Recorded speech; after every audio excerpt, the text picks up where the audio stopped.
તો આ સમાચાર અત્યારે અમદાવાદથી સામે આવી રહ્યા છે। અમદાવાદની અંદર હત્યાનો બનાવ બન્યો છે, જેમાં એક પિતાએ પુત્રીને હત્યા નિપજાવી છે। એક પિતા છે તે પુત્રીની હત્યારો બની ચૂક્યો છે તેવી સમાચાર વહેતા થયા છે। અમદાવાદમાં આ ઘટના બની છે, જેમાં 5 માસની પુત્રીનું ગળું અને મોં દબાવી તેની હત્યા કરી દેવામાં આવી છે।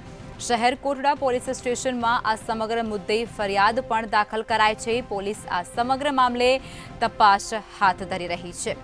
શહેર કોટડા પોલીસ સ્ટેશનમાં આ મુદ્દે ફરિયાદ દાખલ કરાઈ છે। પોલીસ દ્વારા આગળની તપાસ અને તજવીજ પણ શરૂ કરી દેવામાં આવી છે। તો આ ઘટના અત્યારે અમદાવાદથી સામે આવી છે, જેની અંદર પિતા પુત્રીનો હત્યારો બન્યો છે। 5 માસની પુત્રીનું ગળું અને મોં દબાવી હત્યા કરાઈ। તો આજ મુદ્દે વધુ વિગતો સાથે અમારા સંવાદદાતા રવિ ભાવસાર ફોનલાઈન પર જોડાયા છે। રવિ, સમાચાર મળી રહ્યા છે કે અમદાવાદમાં પિતા પુત્રીનો હત્યારો બન્યો છે, શું છે માહિતી?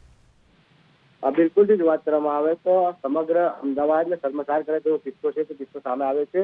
જો વાત કરવામાં આવે તો અમદાવાદના શહેરકોટા વિસ્તારમાં 5 માસની દીકરીનું જે ગળું દબાવીને તેના પિતા દ્વારા જે હત્યા છે તે હત્યા કરી દેવાનો મામલો છે, તે મામલો સામે આવ્યો। સમગ્ર મામલે તો હાલમાં તો જે પિતા છે તે પિતાની ધરપકડ છે, તે ધરપકડ શહેરકોટા પોલીસે કરી દીધી છે। પરંતુ જે પ્રમાણે જે માત્ર 5 માસની જે માસૂમ જે બાળકી હતી તે બાળકીનું ગળું દબાવીને હત્યા છે તે હત્યા કરી દેવામાં આવી હતી।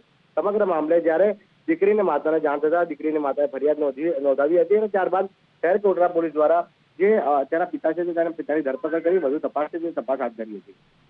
જી રવિ, માહિતી આપવા બદલ ધન્યવાદ। તો અમદાવાદથી આ ઘટના પ્રકાશમાં આવે છે। અમદાવાદમાં પિતા પુત્રીનો હત્યારો બન્યો છે। 5 માસની પુત્રીનું ગળું અને મોં દબાવી તેની હત્યા કરાઈ છે।